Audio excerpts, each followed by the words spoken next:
Good afternoon for the third and last time.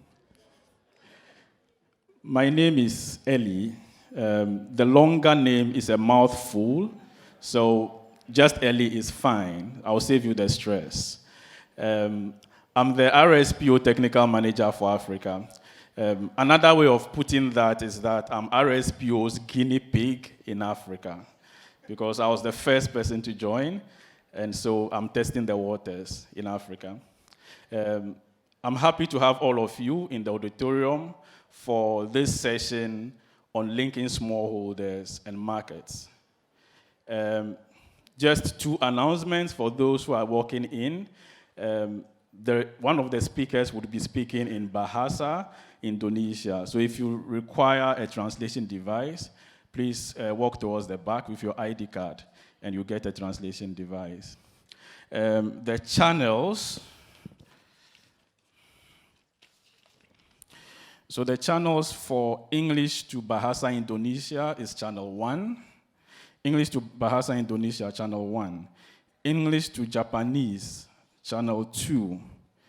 English to Thai, channel 3. Bahasa Indonesia to English, channel 4. I'll take it again. English to Bahasa Indonesia, channel 1. English to Japanese, channel 2. English to Thai, channel 3.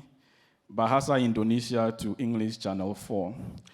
You would have noticed I'm breaking away from the norm. All the tables have been taken away from the front. That's the first thing. Secondly, I don't have a tablet. So we'll do this the old school way when it comes to question and comment time. We'll pass the microphones around so you have your say. So I don't read what you are thinking, you ask what you are thinking. So the microphone will go around during question and answer time. I'll invite our speakers onto the stage at the right time. They will introduce themselves. So please, if you could take your seats. If you could take your seats, and then you would introduce yourselves at the right time. Yes?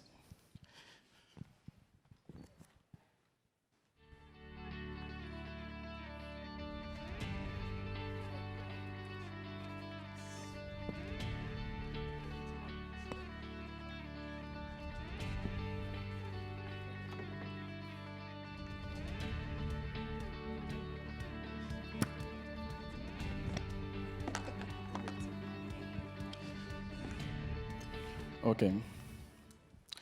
So again, the session is about linking smallholders and markets. In the scheme of sustainable palm oil, smallholders are very important. So we cannot ignore them. They account for significant percentages of outputs, palm oil output in different countries. And if we want to have an inclusive, sustainable palm oil sector, we cannot sideline smallholders and think that we are being inclusive enough. But we would all admit that smallholders face a lot of peculiar challenges, which we would go into detail later. So RSPO increasingly is turning a lot of attention to smallholders. So there are a number of things the RSPO is doing, lots of initiatives being put in place to make sure that we address the smallholder issues. So for the first time in the history of the review of the RSPO PNC, we have a stand-alone principle for supporting smallholder inclusion. Could we give the task force a clap for including smallholders, giving them a stand-alone principle in the standard? We also have the smallholder strategy, which is aiming to achieve a variety of outputs. We now have a draft tailor-made standard for smallholder certification. We would hear a lot more about this in the coming days. We also have the Smallholder Academy, which is going to be formally launched, again, in the coming days, and you hear a lot more about it. And last but not the least, we have the RSPO Smallholder Support Fund, which is intending to support smallholders in a variety of ways. So the point I'm trying to make here is that increasingly, a lot of attention is turning to smallholders, which couldn't have come at a more opportune time. The speakers I have on the stage to help me do justice to this rather interesting topic. I will have them introduce themselves, your name, the organization you work for, and your position. Hello. My name is Hugh from Sabah, Malaysia, independent miller. We have started engage with smallholders since 2006 when we built our first palm oil mill. Right now, we're trying to set up a cooperative co-op with about 300 smallholders, and we hope to achieve RSPO in 2020. Thank you. Yep. Yes, Nano, your name and the organization and the position you occupy, please.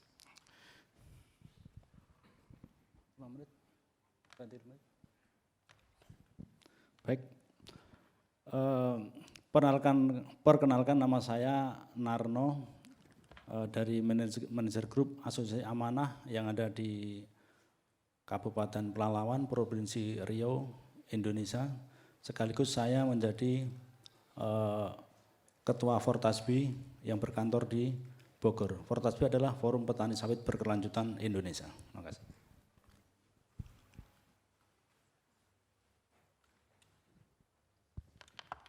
Good afternoon.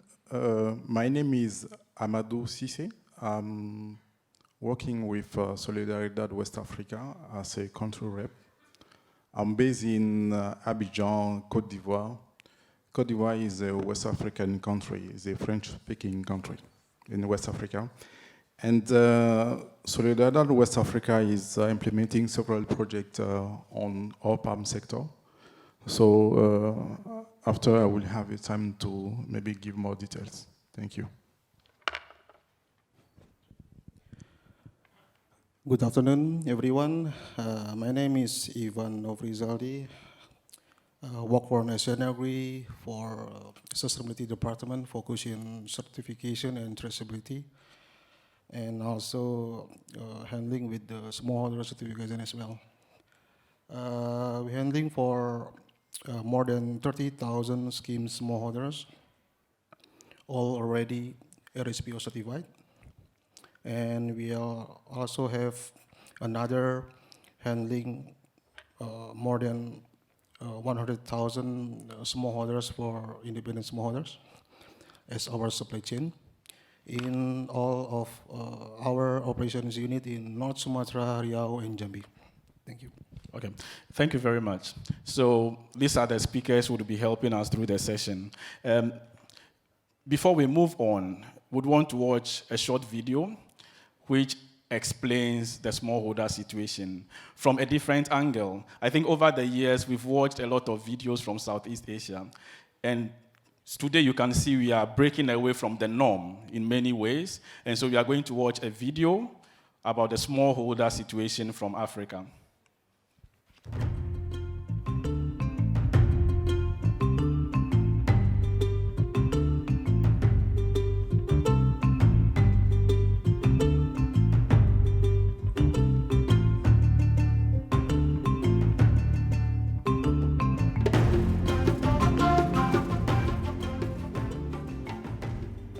If RSPO, we want to make sustainable palm oil the norm, we cannot be focusing a lot on the big growers and neglecting the smallholders, who account for an average of about 70%.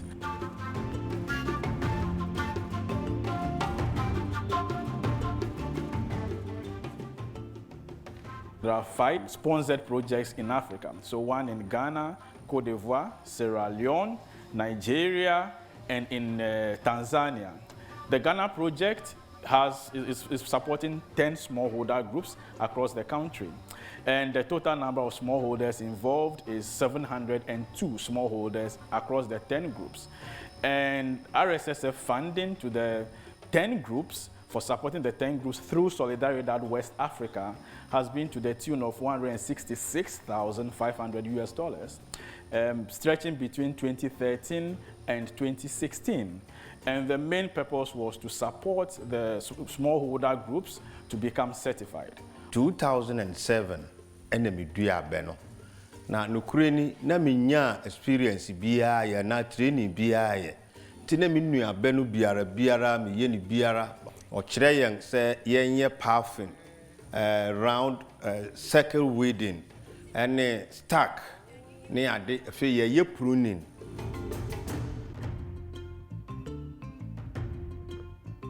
And chira RSPO for me chira yeno.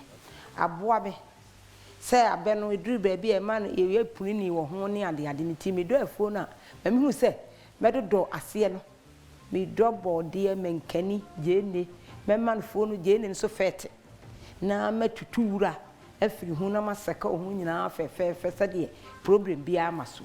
Yes, sha sisa no. In fact, after 2-3 years no abe mi nya wo ha no na nya beketo ma abe no is just 1 hectare, but year no be end no na me about 16 tons. In chile mu no chile se ebe du miri bi kura no se ye ni sa certificate ni bia obi to wa adwuma no na ne awo ye nyina se me do ha kura ha ne ade kuma se kura e ba be yi waste isan se minister certificate ni bi ende so okwan biara wodi animu no e se obo ho modern ne so ya ye ekurafo nketenkete ya ye hyehyɛ we ni ma se no wo so mo modern ne so yensa enka certificate ni bi se ne be ya miri bi ba no ne abe no so yatimi aton.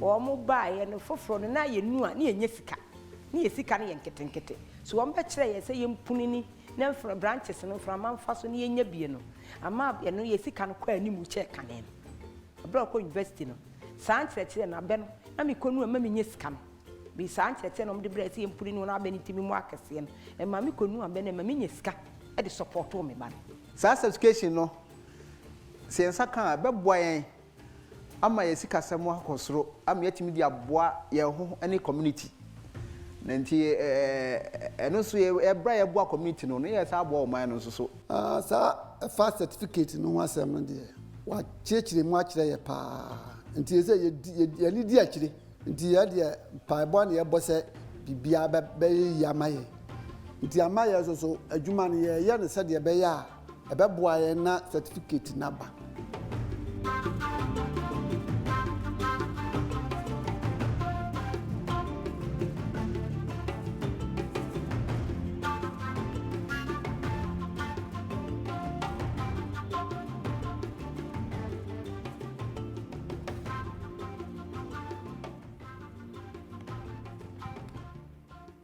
Okay, thank you very much. So those who have raised concerns over the past couple of years about not seeing African faces on RSPO materials, now we have African faces. And we've heard African voices as well. So basically, this video shows that with just a little bit of help, the conditions of smallholders could improve significantly. So I'm going to start off the session, have a few discussions with the panelists, then we'll open the floor for questions, for comments. It's going to be interactive, so I'm going to ask questions to the audience as well. So you are not just going to be asking questions, you would also be required to answer questions. May I see by hand the millers who are in the auditorium, please? Can you show by hand? Millers. Okay. Can we see environmental NGOs? Environment, okay. Social NGOs. Can we see the downstream supply chain, consumer goods manufacturers and the rest? Downstream supply chain. So we have the whole mix that we need in the room. So this session, I suppose, is going to be very interesting. So I'll start by posing my first question to Nano, who represents a group of smallholders. So we've watched a video where the smallholders stated what their situation was before the intervention and the improvements they are seeing. So for the smallholder group that you manage, what are the peculiar challenges that you face? Baik, petani swadaya yang ada di Indonesia, rata-rata ketika kita mau mengikuti sertifikasi, baik ISPO, RSPO maupun ICC, tanpa ada pendamping, baik NGO maupun perusahaan, juga petani swadaya nggak akan meraih sertifikasi tersebut. Kemudian dengan adanya pendamping ini, saat ini memang baru ada sebagian teman-teman NGO yang mendampingi. Padahal petani yang ada di Indonesia itu sangat luas, sementara NGO pendamping baru sebagian. Kemudian juga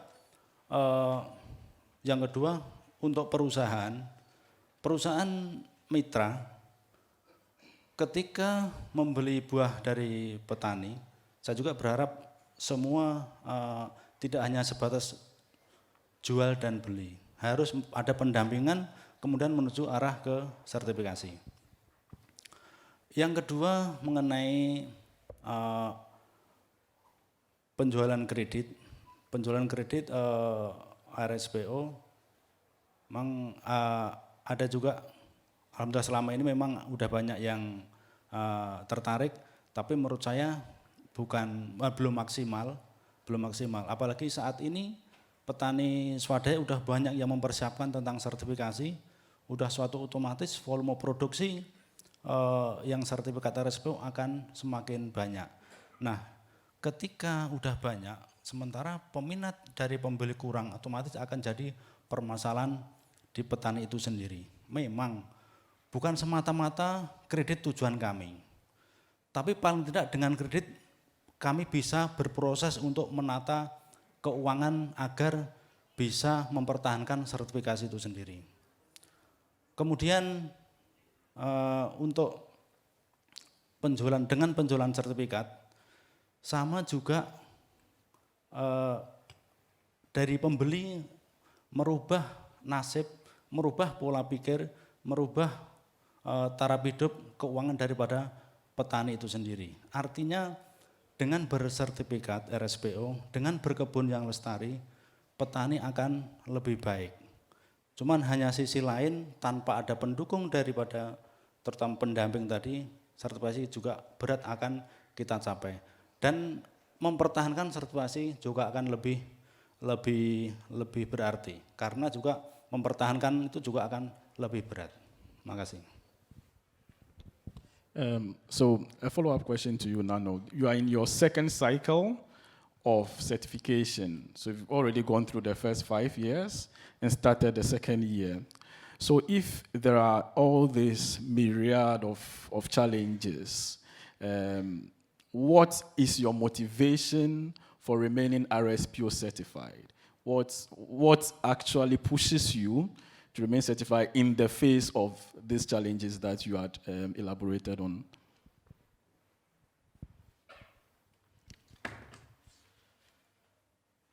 Sawit berkelanjutan, ketika kita udah menjadi anggota grup, kita udah merasakan inilah tujuan kami dan akan kita sambut, sustainable akan kita jadikan budaya. Kemudian yang kedua, transparansi. Transparansi dalam arti dari grup ke anggota, dari grup ke kepengurusan ICS.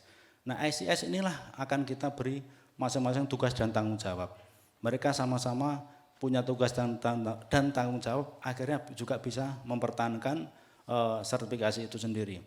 Kemudian ketika kita untuk asosiasi amanah udah hampir 7 ke 8 tahun ikut sertifikasi RSPO, mungkin untuk di Indonesia paling tua karena mulai tahun 2013 kita untuk asosiasi amanah dapat sertifikat yang pertama khususnya di Indonesia untuk swadaya. Nah, kemudian di asosiasi amanah sendiri saat ini tempat belajar, berstudi banding, menimba ilmu, berbagi pengalaman. Tugas kita adalah supaya di wilayah lain sama mengikuti berkebun yang baik. Seperti kayak jajannya Asosiasi Amanah, kemudian juga di Asosiasi Amanah sendiri banyak yang udah bisa menata keuangan jangka pendek, menengah, dan jangka panjang. Dalam hal ini jangka panjang yang perlu kita antisipasi adalah dan perlu kita persiapkan adalah untuk replanting. Okay. Ivan, you support smallholders. In addition to that, you also buy FFB from smallholders. So far, what has your engagement with smallholders been like? What sort of support have you been providing them up until this point? Yeah, okay. So,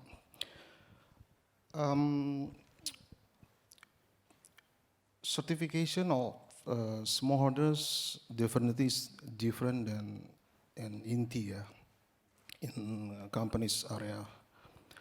So this is a journey. It took a long journey. So if I can share our experience on smallholder certification, especially for RSPO. So we collaborate with the scheme smallholders in 1987, and we joined the member of RSPO in 2006, and we achieved 100% RSPO certified in 2015. So it took about 28 years collaborate with them, and also it took about 9 years to get all certified. It's a long journey. So from this point, we engage with them. So we have a program called Community Shared Value. So it's already run since 2012. So currently, we have collaboration with independent smallholder for almost 41,000 hectares. Is more or less than maybe more than 20,000 smallholders.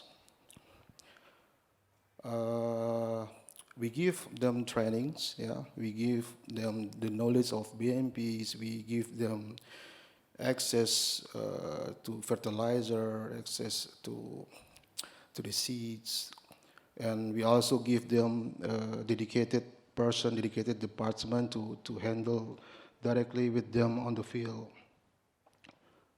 just to ensure that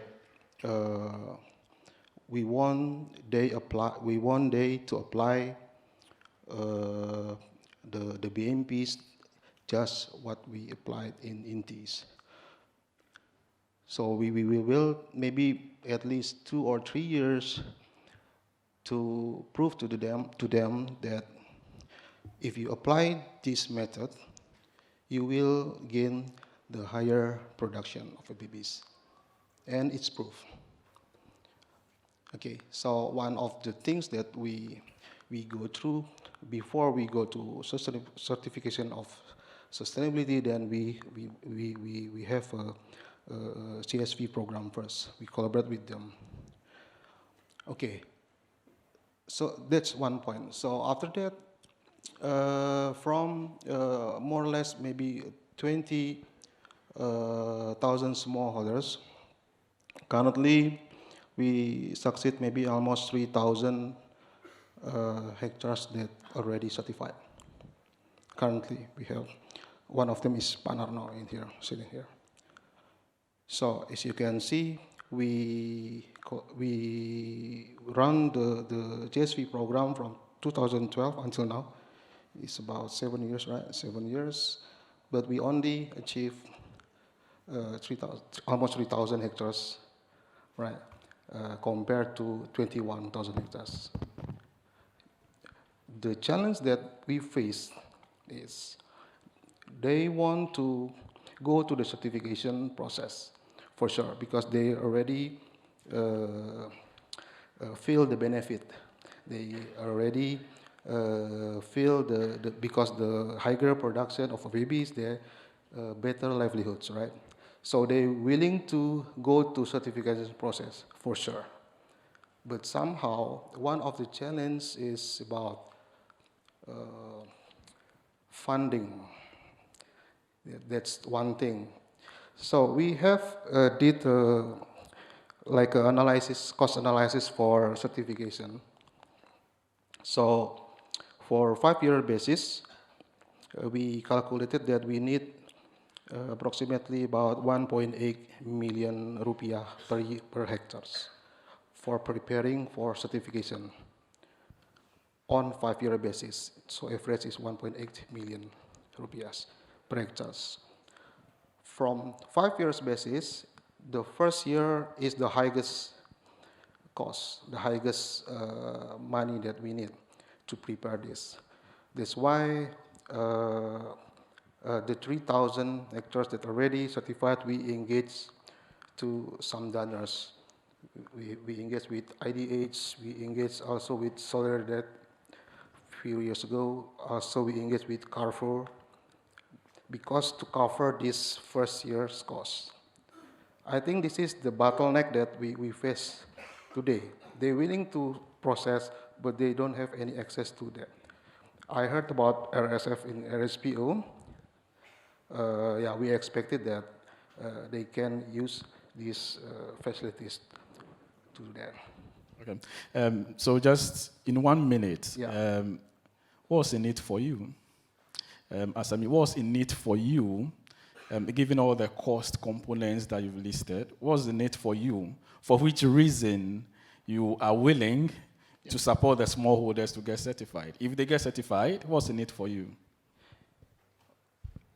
Independent smallholders is one of our supply chains, for sure.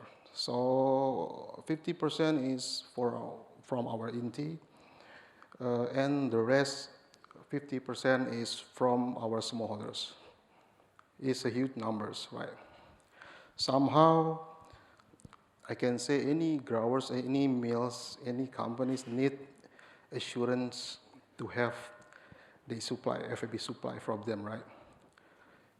So we doing this, we believe that if we, give them the knowledge that they will, at least give their FAB supply to us to run our mills, of course, for our capacity.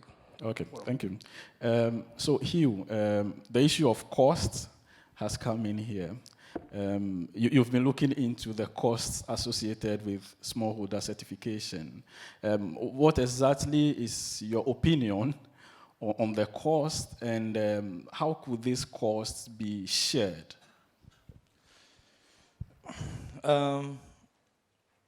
It is expensive for smallholders, let's put it straight. But I think for us is understanding how to bring that cost down.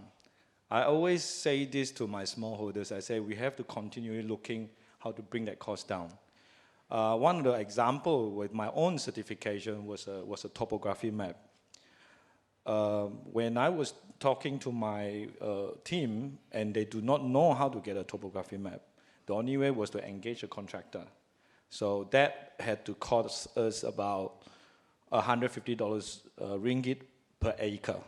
So it was a 1,000 acre estate that cost me 160,000. So we paid that. So when I came to meet up with Wild Asia, Dr. Riza, and he came to me and said, you're so stupid, you shouldn't do that. There's a map, there's a software that you can use, and you can overlay it with the Google Map and pump it up and that would just cost you about $300. And I like, okay. So these are the things that we need to understand, and when we bring up to this to do certification, because I think we lack that kind of knowledge, and we need to talk to more people to give us that kind of knowledge so we do not spend unnecessary money. That is one thing. And I think it's a lot of interpretation in between of the standard as well. I was brought to Wilma Estate when I was introduced about RSPO. So if you look at what RSPO wanted and how we manage our estate in Sabah, Malaysia, the biggest difference is a mixing station for chemical. And when we were brought to a corporate RSPO site, there were concrete store and concrete mixing station. But it's expensive for us. We say, well, I can't afford this. So we had to interpret it in a different way. Say, okay, what does RSPO want? Do not pollute the ground. So we do a 4x4 concrete. What's next? It has to have ventilation, so we do it in open air. Okay. What if you get something in your eye? So we have pot of water. Make sure we can wash. And a first aid kit. And that should get you a pass. Clear in that that component. So we need to find different ways and be creative. And I'm pretty sure a lot of CBs will be able to come and teach us how to do it the cheap way. It's not the corporate way. And to read along that line and understand that. So I think one of the things I pick from here is that there are tools which could make the cost of certification much lower, but a lot of the smallholder groups do not know of these tools. Just to mention, for those who may not yet be aware, that the RSPO have also developed, the Secretariat has developed simplified tools for smallholder assessments. So simplified tools for environmental and social impact assessments, for high conservation value assessments, and so on and so forth.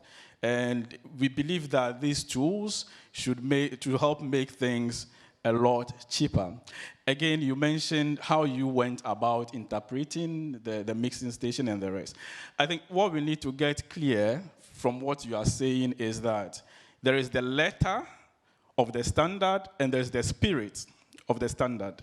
So the letter is what is written in ink on paper, but then the spirit behind it, particularly with regards to the chemical thing that he mentioned, is don't pollute the soils, protect your workers, and so on and so forth.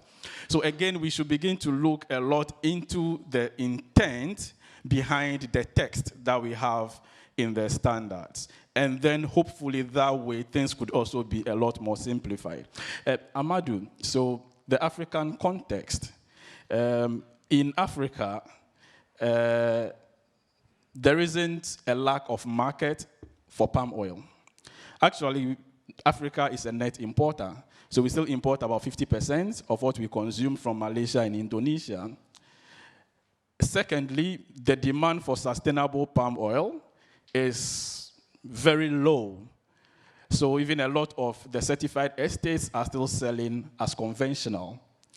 Now, you are supporting smallholders to get certified. How are you convincing them to go this way when they do not lack, at the moment, at least they do not lack a market and they do not need to meet all these rigorous requirements? How are you convincing them to go the way of certification?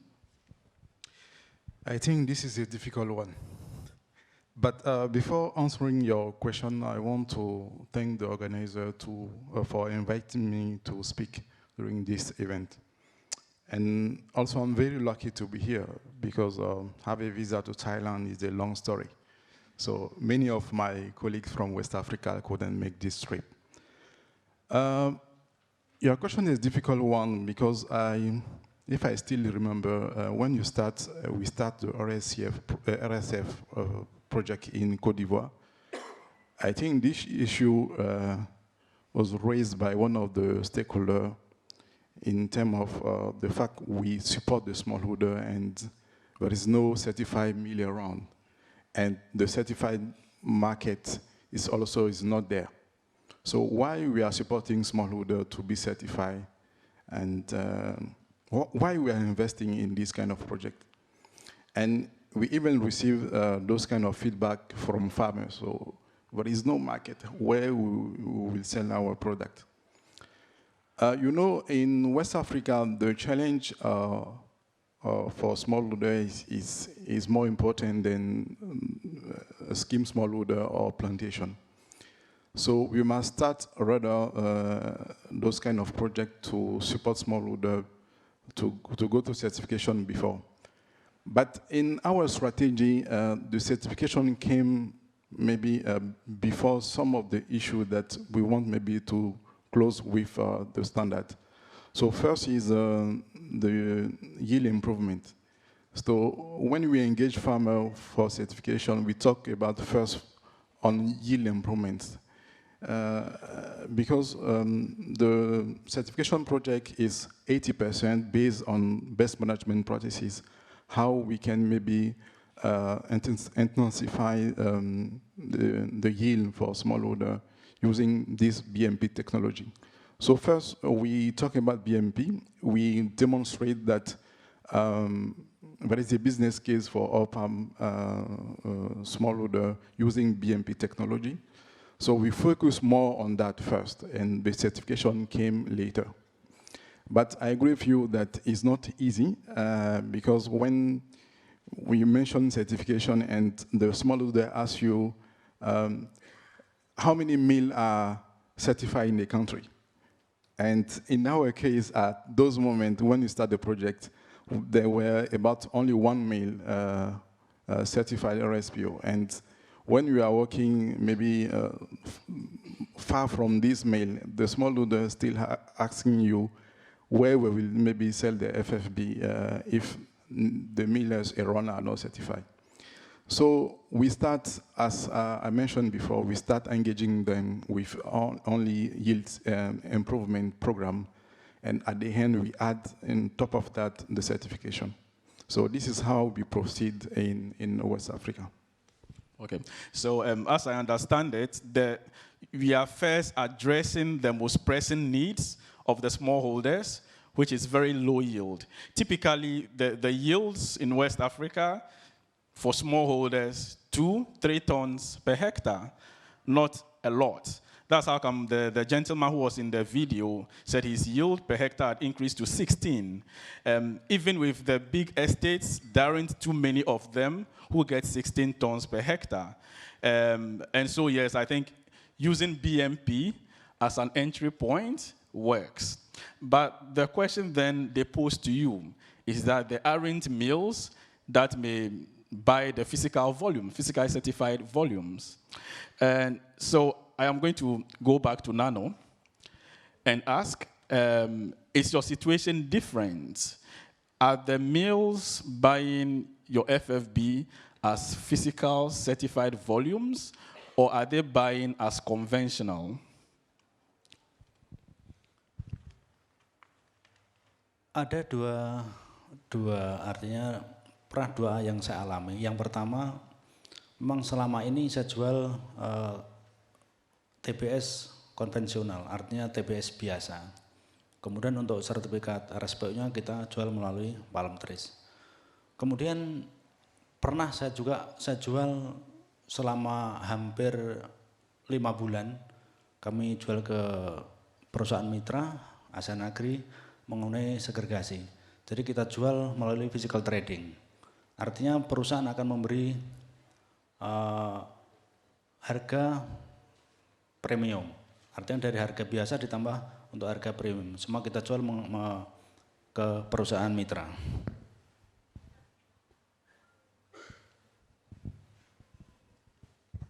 Okay.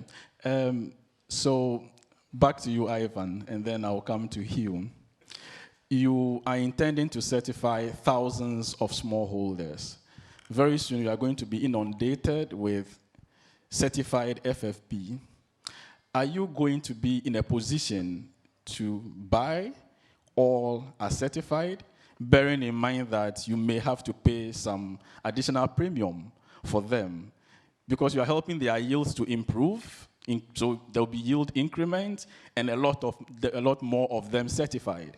So how are you intending to proceed once you get all of them on stream, ready to sell certified fruits to you? Will you buy physical certified volumes, bearing in mind the premiums? Okay. So basically, we have done both ways. Okay. So as Pak Sunarno said that Pak Nano at the time almost 5 months sell to us, including the premium. We uptakes the premium as well. But eventually we let to Pak Nano that to decide if Pak Nano want to have another better premium price, another better buyers that we don't have to push them to, to always sell to us, because eventually this is independent smallholders. They have the right to sell to any mills. They have the right to sell the credits to the palm trees to increase their the better livelihoods, of course. Yeah.